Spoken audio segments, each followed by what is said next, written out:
January 8th, 9:46 a.m. District Court, Defendant Lobby Number 1. Hey everyone, and welcome back to Phoenix Wright Ace Attorney Trials and Tribulations. We are here in day 2 of the trial, and we are about to begin our fight of our lifetime. Because we're up against quite impossible odds right now. But we are going to do our very best to make sure Maggie is found not guilty. So, let's go. Good morning, Mr. Wright. Good morning, Maggie. So, what do you think is going to happen today, sir?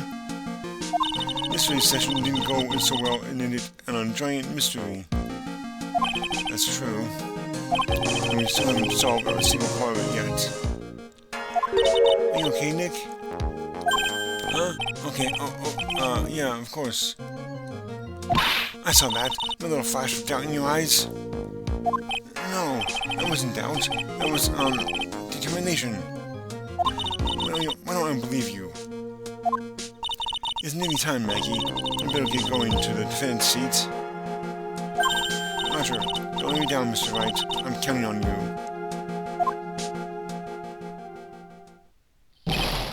Hey, pal. Hey, Detective Gumshoe. Quit stressing my Maggie out. She doesn't need that. How did you know she was stressed? I was watching through the doorway. Oh. Look, you lost the case already. Show a bit of confidence, will you, pal? Here, maybe this will help. Huh? Maybe taking up aromatherapy too? Not in a million years, pal. Don't tell me that you don't remember this thing. Come to think of it, that doesn't look like one of those aromatherapy bottles. This is the small bottle that turned up in Tribulations' kitchen a couple of days ago. Wow, look at all these little bottles. Oh, no aromatherapy oils. He's got so many that are overflowing onto the floor. Hey, wait a minute. There's one bottle that's different from all the others. Well, what do you know? It doesn't have a label either. And it doesn't smell. We finally got the analysis results back from the lab. So, what is it? Is it the poison? I'm afraid not, pal. It's medication. Medication? Yeah, for years. Typical use only, apparently. For years? You mean... Yeah, it's the medication Glenn Elg was using for his ruptured eardrum. What was Glenn Elg's ear medicine doing in the kitchen? Small bottle refollowed into the court record. The victim's ear medicine, found covered in unidentified fingerprints in the kitchen. What about the unidentified fingerprints? Anything on that? Someone screwed up, so they only had time to analyze the contents of the bottle. Another hour and they might have gotten something on the prints, but... That's going to weaken its impact as a piece of evidence. Okay, pal. This is it. Make sure your defense is impregnable today. Got it? Today's trial. I'm gonna expose that guy for what he's done. Oh, my name isn't Phoenix Wright.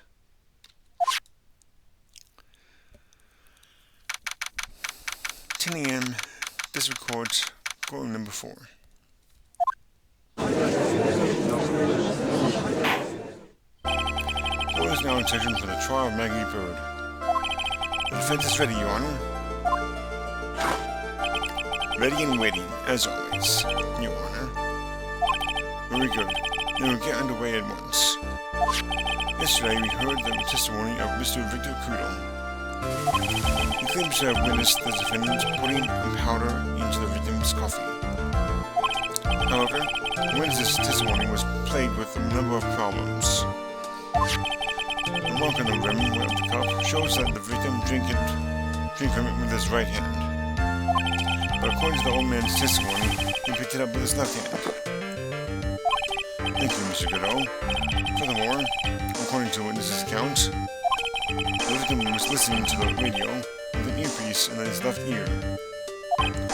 Yet the victim's left eardrum was ruptured, which made him effectively deaf in that ear. It's amazing how many contradictions a single case can have, huh, Nick?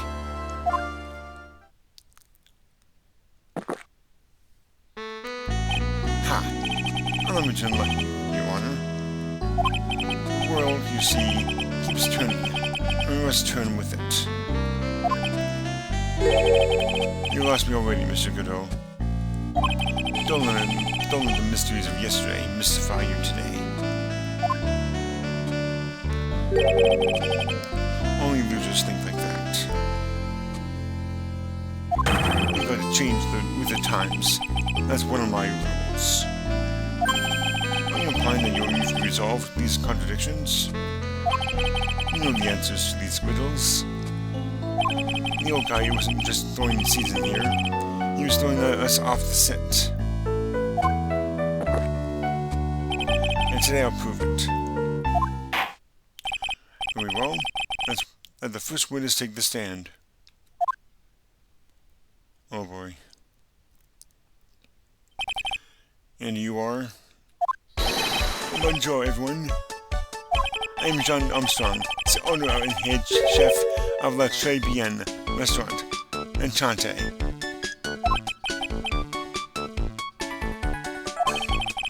Forgive me for asking this, but are you a woman? Oh la la, monsieur. As you can see, I am the pet and petty gentleman, none?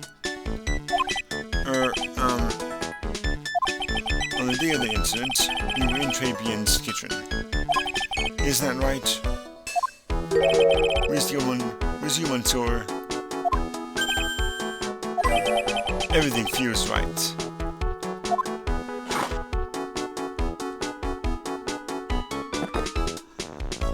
Ha!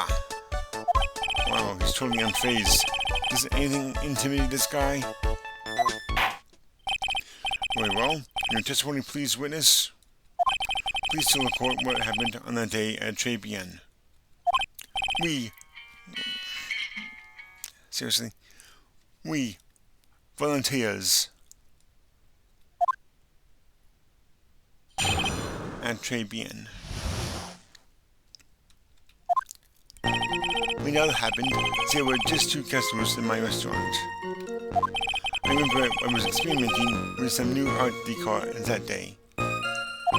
Like having a large mirror between the tables, for example. Perhaps that is what the old man was looking at. The cup, the earpiece, and the glasses. You would have seen everything in reverse, none?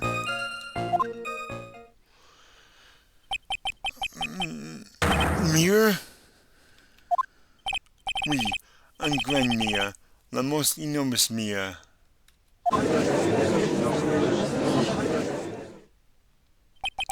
And suddenly, the mystery disappears. Like I said, the world keeps turning, so roll with it. That would explain the coffee cup and the earpiece conundrum. The mirror would have made everything appear back to front.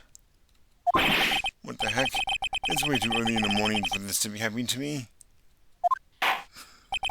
Now then, Mr. Wright, you may begin your cross-examination.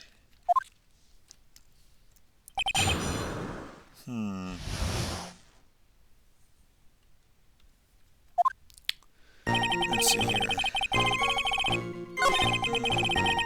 If I was going for that, achievement with his, fancy French words, I would have to press every achievement. But since I already got that achievement last time, I don't need to do that. So I'm not going to waste time with that. Instead, I'm going to cut right to the chase and present this. Objection! The coffee cup, the earpiece, and the MHMD. Let's think back over Mr. Guido's testimony for a second, shall we? The boy was wearing the earpiece on the same side as the green lens of his specs. No question, You can lock me up if I'm wrong. It was his left ear, without a doubt. So, to summarize, we were told both the HMD and the earpiece were on the victim's left side. Now, when Mr. Kudo saw all that as a reflection in a mirror, it means both the HMD and the earpiece were actually on the victim's right side. The excitement you see, Monsieur, now that you think about it, is not so odd, none? Unfortunately, that's where we run into a monumental contradiction with the facts. If Mr. Kudo really did see everything in a mirror, why is it that the HMD is now on the wrong side of his head? Order! Mr. Wright is correct. If the witness genuinely observed the victim reflected in a mirror, then we would expect the victim's eyepiece to have been on over his right eye. Objection! How bitter. Try it. You should have a taste of this bitterness. It'll calm you down in no time. Are you talking about your coffee, or something completely different? You don't understand the way the witness thinks. How he thinks? You remember this, I presume? The I broke the vase sorry apology? Mr. Kudo's sworn testimony? Exactly. The old man has one very grievous habit, other than throwing seeds. The more of an impression something makes, the more muddled his mind makes it. And what's the most striking thing about Mr. Elg? Clearly it's the victim's eyepiece. And that's my point. The old man strikes again. Mr. Elg's HMD made a big impression on the old man.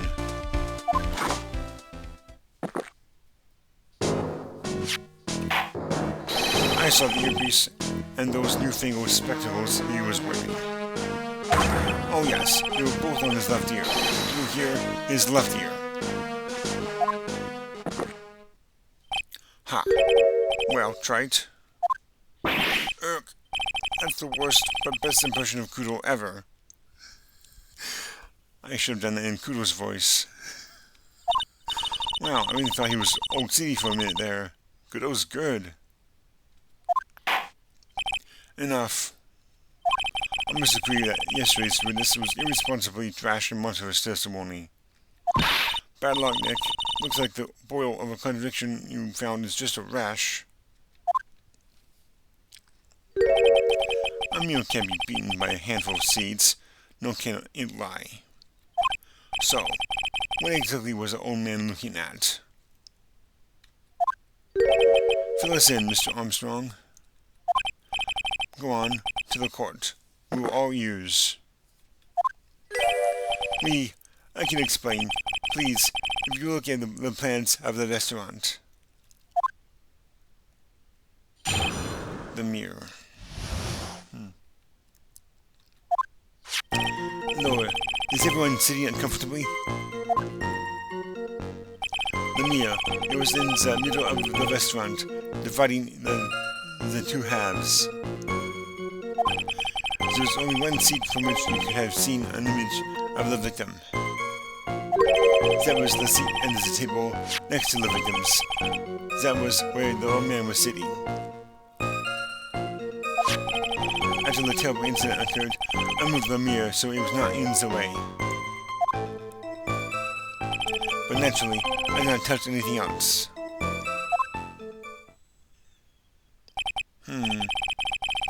I see no problems with the explanation we have just heard. On the table next to the victims, Mr. Kudo could have seen the victim in a mirror. Nutty little coquette. I am confusing all the men like this. Okay, give me a second here. I'm going to pause the recording. 1 sec. Alright, here's how it's said. Coquette. So let's try that again. What a nutty little coquette I am, confusing eyes at men like this. Don't worry about it. We can keep up, except for the guy breaking out in a cold sweat over there again. Ugh, I hate that guy. You said you didn't touch anything else apart from the mirror. Are you quite sure about that? Well, it is, of course. Very well, Mr. Wright. Your cross-examination, if you please.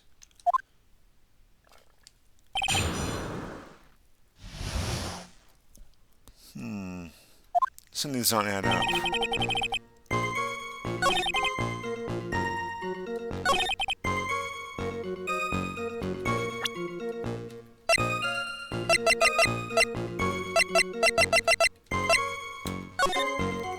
I don't see any mirror.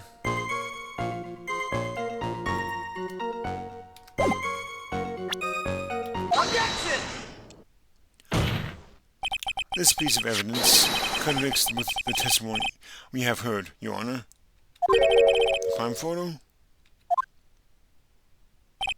Yes, this photo clearly shows something that theoretically should not exist. What on earth did you mean by that, Mr. Wright? Should not exist? Ha! Sounds like you're screaming yourself, Trite. Now then, the defense would please clarify this statement. Why is there something that should not exist in this photo?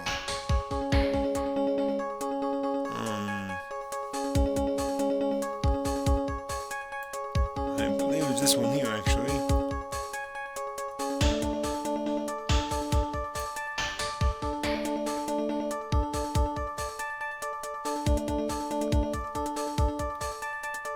Take that! I think it's pretty obvious that this is what should not be in the picture. The vase? What possible connection does that have with this witness's testimony? Your Honor, I'm telling you that there should have been no vase on this table. Because it very clearly contradicts with this piece of evidence. I believe that's this right here. Take that! There is one thing that was clearly demonstrated by yesterday's testimony. Mr. Kudo broke the vase that was on the table where he was sitting. And yet, as the court can see, there was an unbroken vase on the table next to the victim. Why? Because Mr. Kudo was not, in fact, sitting at the table next to the victim at all. Objection! Don't be an idiot, Trite. That's impossible. That seat's the only one Kudo could have seen the victim's reflection from. Exactly. There is only one conclusion we can draw from this contradiction. There was no mirror in the JPN that day. Your testimony, Mr. Armstrong, is an elaborate lie. Objection! Don't try to confuse the court, Trite. Obviously, the witness cleaned up the vase, while the police were taking their time getting to the crime scene. Objection! Unfortunately, Mr. Kudo, that doesn't quite work for me. Mr. Armstrong already testified into the court contrary. In his own words, I did not touch anything else except the mirror.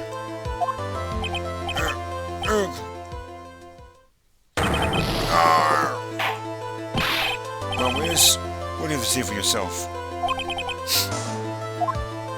He was right. There was no mirror in the restaurant that day. In light of this revelation, we return back to the original problem. Why did the victim have an earpiece in an ear in which he couldn't hear? Ha! You only get one shot in life. There's no turning back. If you want to claim that the mirror wasn't there, Trite, then this problem is all yours. How do you explain what the old man saw? If I can answer this, then I'll be that much closer to the truth. I can feel it. Are you going to be okay? Okay? Can you really solve this contradiction, Nick? There's more than just this one contradiction, Maya. What do you mean? Remember when Maggie told us? It was another man at the victim's table. And there was a sample CD on the victim's table. It all flies in the face of Mr. Kudo's testimony.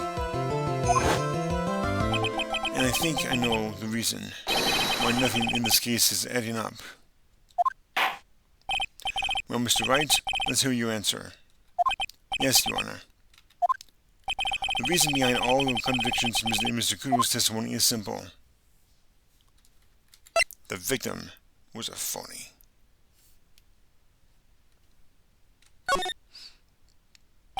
This case is riddled with contradictions.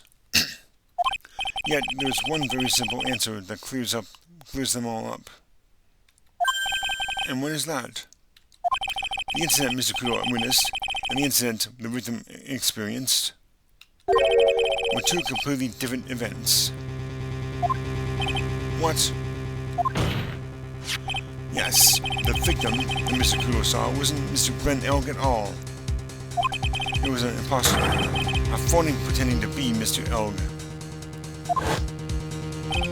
Obviously, unlike the victim, there was nothing wrong with the imposter's left eardrum. That's how he ended up wearing the earpiece in his left ear by mistake.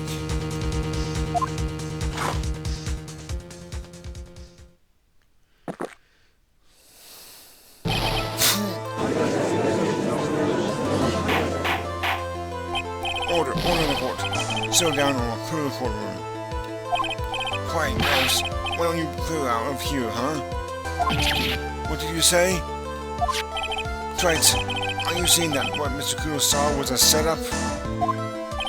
Yes. Someone pretended to be Glenn Elg and acted out the whole coffee poisoning. All for the express purpose of creating a witness out of one Mr. Victor Kudo. Objection! Get real, trite. Why would anyone want to do that? Isn't it obvious? The thing Mr. Kudo was most insistent about in his testimony was the 70-girl brought him a Javicino, but she put something in it. As the 70-girl, right there in the defendant's chair. I remember her well. It's so hard to believe, but there was one and only one reason to show Mr. Kudo this fake poisoning. To show Maggie Bird in the act of poisoning the coffee. Objection! Are you insinuating that the waitress in the old man's story was a fake as well? It's true that there were no other customers in the restaurant at the time, but it's also true that the chef was there. He would have noticed what was happening. That's right. Well, witness, if your restaurant really was the scene of such theatrics, you would have known about it, correct? Oh la la, this is the most difficult for me. Objection!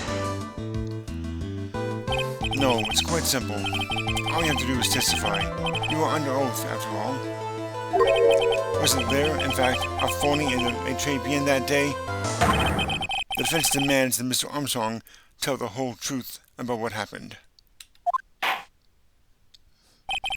The defense's request for additional testimony is accepted. You will accurately explain, in detail, the events in the restaurant that day.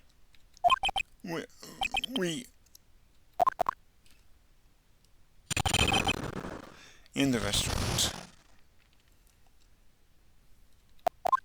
The victim, Monsieur Elg, he came to my restaurant alone. I remember the old man arrived not long after him. There were no other customers. When he got word he won a lottery, Mon Elg became very excited. It was approximately 5 minutes later that the poisoning incident occurred. None. There was no time for phony to do that acting. Just so we're clear, there was no mirror in the restaurant after all. Je vous demande pardon. Forgive me, Your Honor. I lied because I wanted this mess to be cleared up quickly. What you have just done is commit perjury, Mr. Armstrong. I will decide how to punish you later. For now, we will hear your cross-examination, Mr. Wright. Mr. Wright, if you please. He took that perjury charge a bit too well. But I'm guessing he'll be in more serious trouble after this cross-examination.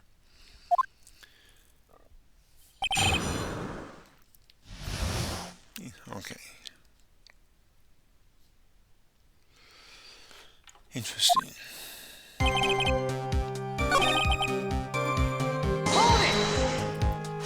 By old man, you mean Victor Kudo, correct? He comes often for my special coffee.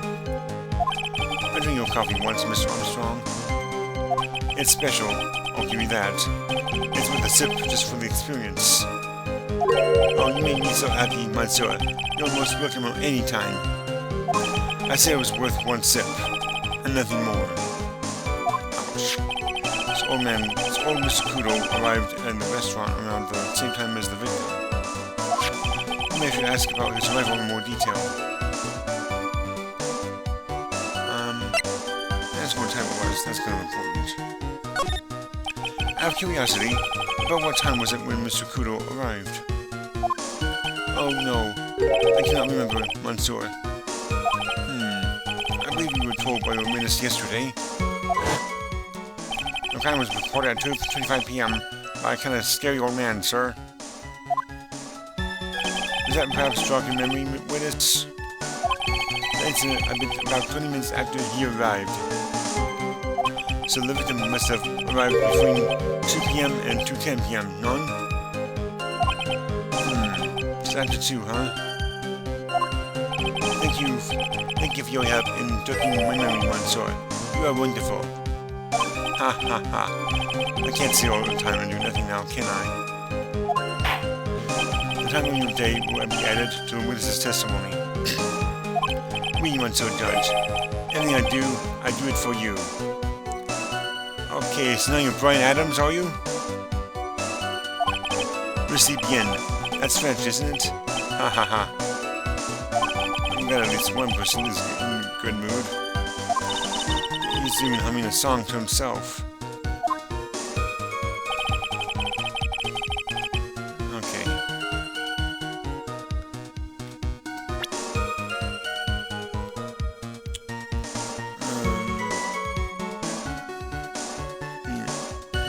Let's see.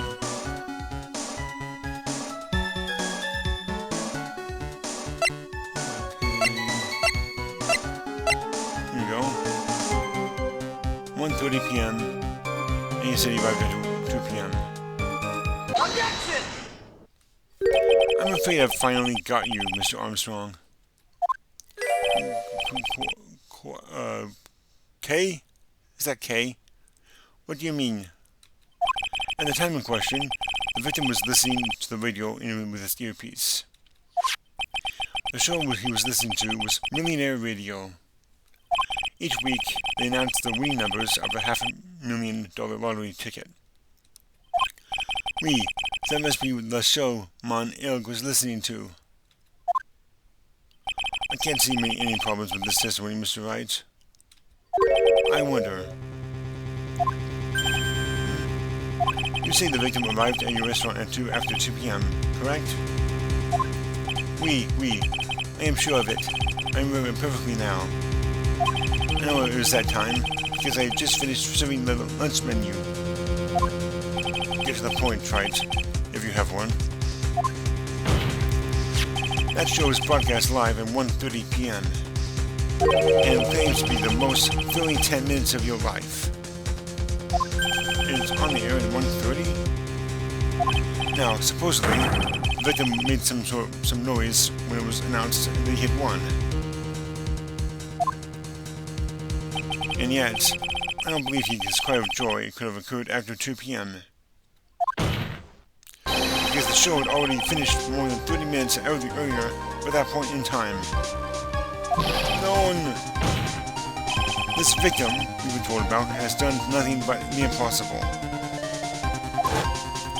Listening to the radio with a perfect eardrum, Getting a show that it's already over. There's only one conclusion you can draw from these facts. This victim was an imposter, acting out the poisoning 30 minutes after the real murder. Yes, there were two Glen Elgs in Tribune that day. The real Glen Elg, now dead, having been poisoned by the real killer, and the phony Glen Elg acting out the events for Mr. Kudo to witness.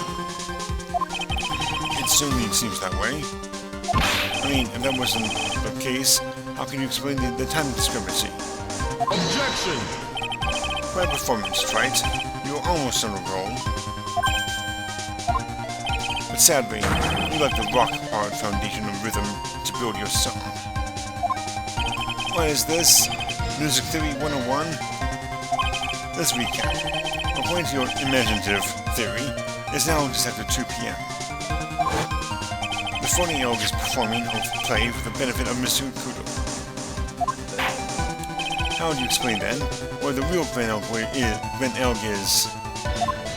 I don't believe I have to spell this out in the report. However, at that time, the real Glen Elg was already dead. That's certainly the obvious conclusion. Objection! Thank you, Trent. That is exactly what I was hoping you would say. What? Now, I presume you can prove this theory of yours? Can you explain where the missing corpse went to? The missing corpse?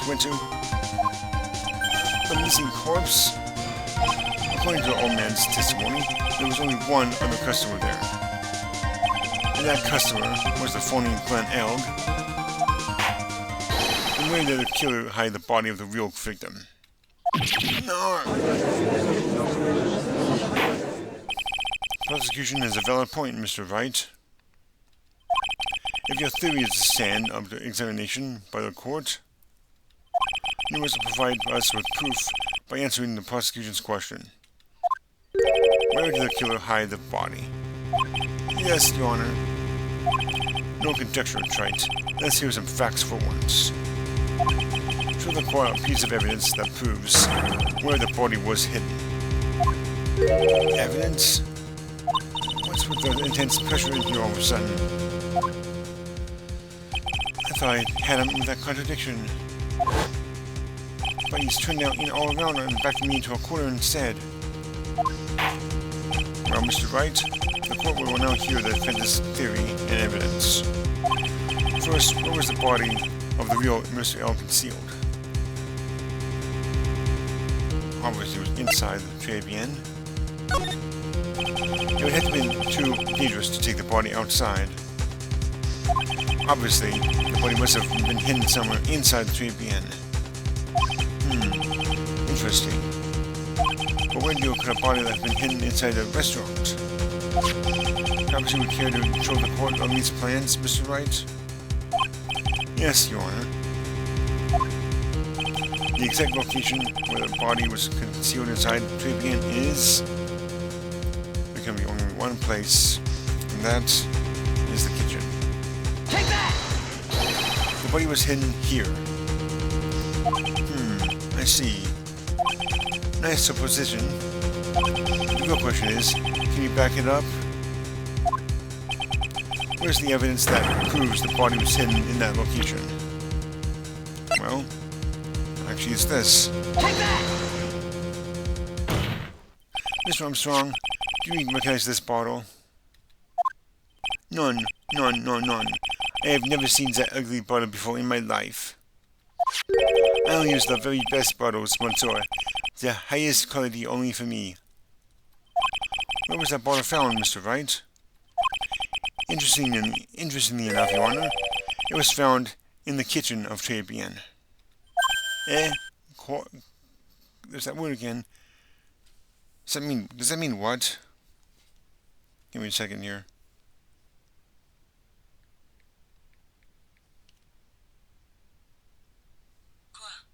Quoi. Okay. Quoi?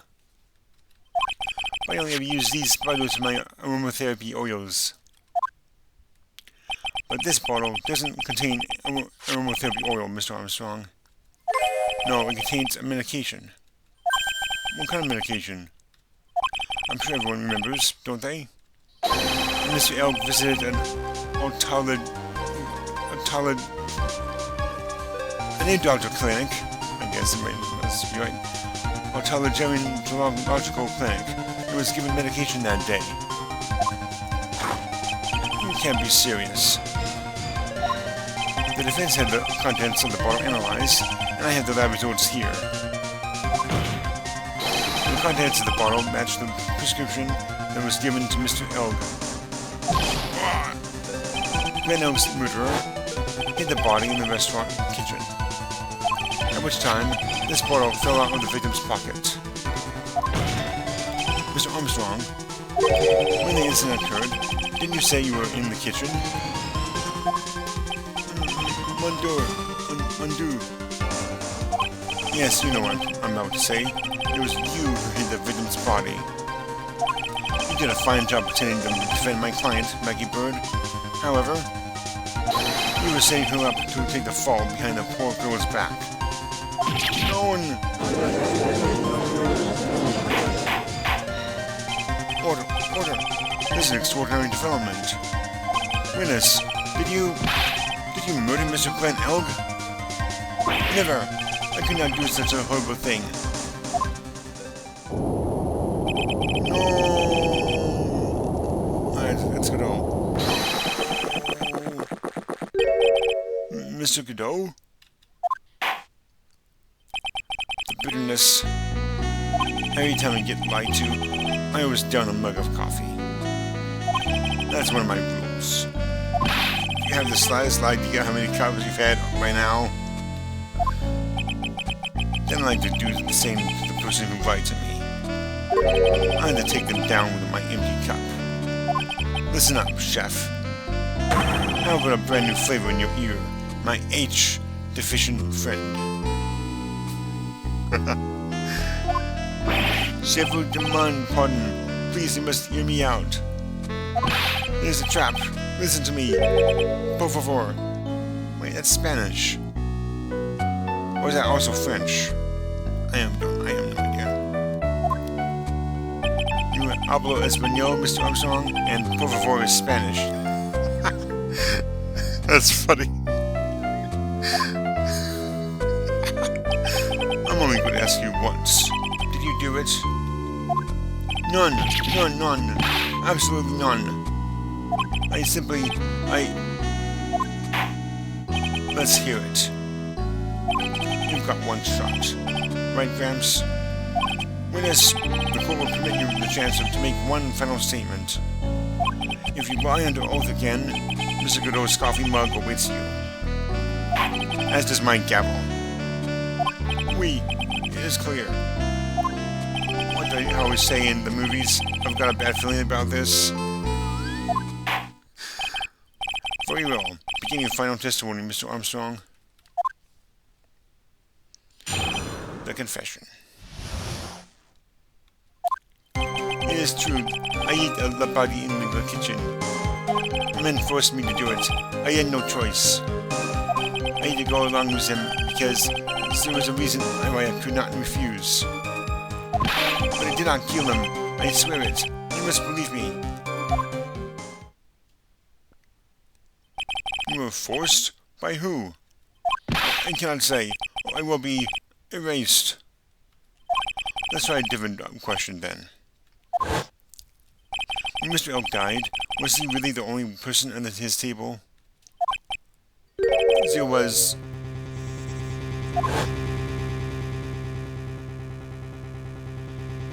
There was another man.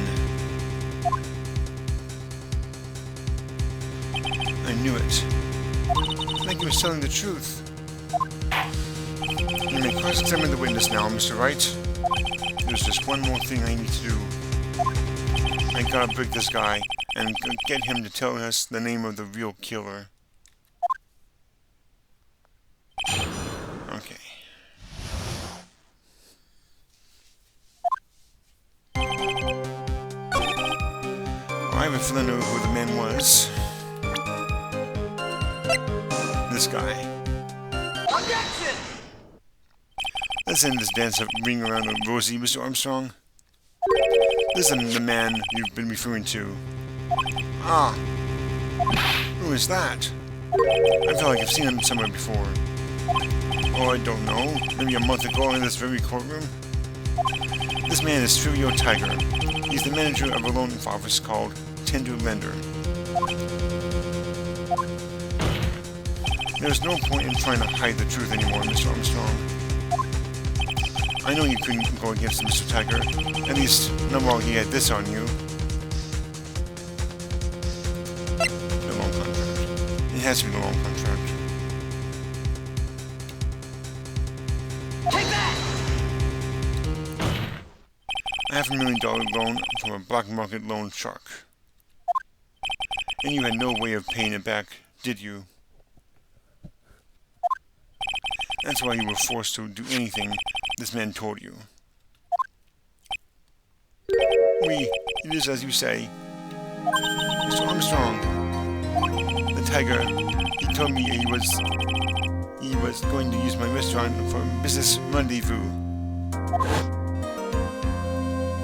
On the day in question, he was meeting the victim to demand that he repay his loan. I don't know why it happened like that.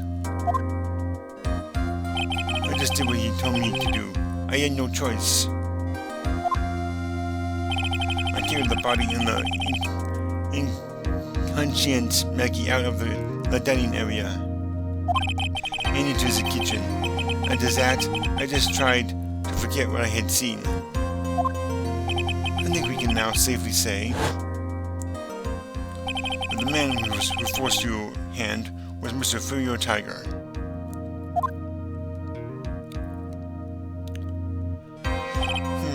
I do have one further question for you, Mr. Armstrong. The poison and the lottery tickets were found in the defendant's apron pocket.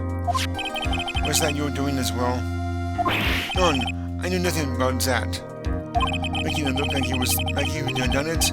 I was not. It is despicable. Mr. Godot,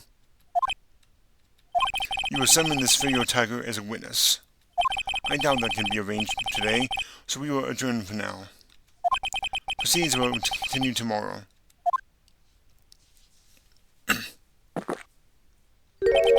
30 minutes. What? The trial will go on. I'll see to it myself. I need half an hour to get that guy on the stand. Not a minute more. How the... Don't sit back and relax yet, try it.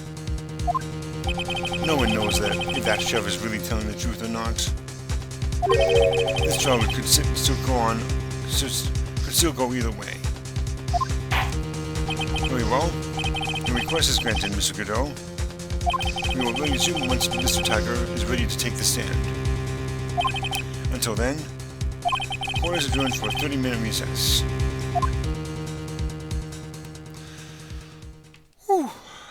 44-ish minutes. Well, that'll do for this video, everyone. And next time, we will conclude this case once and for all.